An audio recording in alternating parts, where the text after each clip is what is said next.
When you're writing a food journal, the thing that you really want to do is not just take a record of the things that you ate during the day. You want to take records of several things. The first thing is how you felt when you woke up.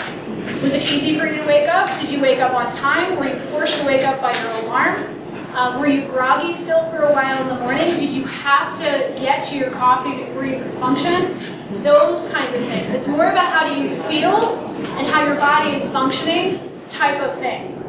Try and write down things that even seem silly, like you felt dizzy in the morning, or you just couldn't, you're scatterbrained, or you left your keys in the car and locked it and you couldn't figure out why you did that. Silly little things that don't seem like it means that much if you take them apart individually, but when you start putting things back together, you start seeing patterns. And if you keep a good enough food journal or journal, you can start looking at it as a whole and then say, oh, look at that. That day, and that day, I was really scatterbrained and I happened to, the day before, eat strawberries. And you start making those connections. I have a friend that every time he eats chicken, he has nightmares.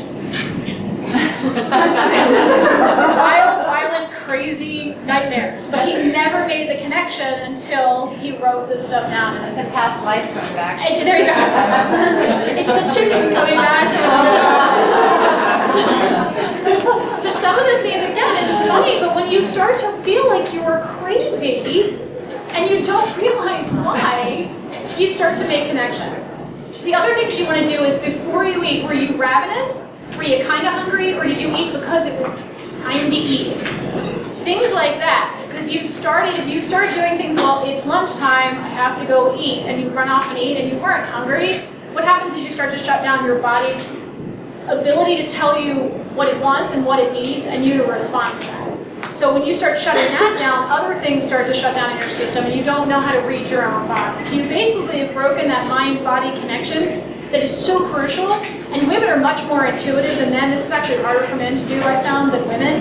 But if you can get back in touch with that side of who you are, some other things become so clear that you can't believe you missed them. So keep a food allergy food journal based on how you feel. If you were cranky that day, if you flipped out on someone for no reason, anything you can think of that seems even not out of the ordinary, write it down.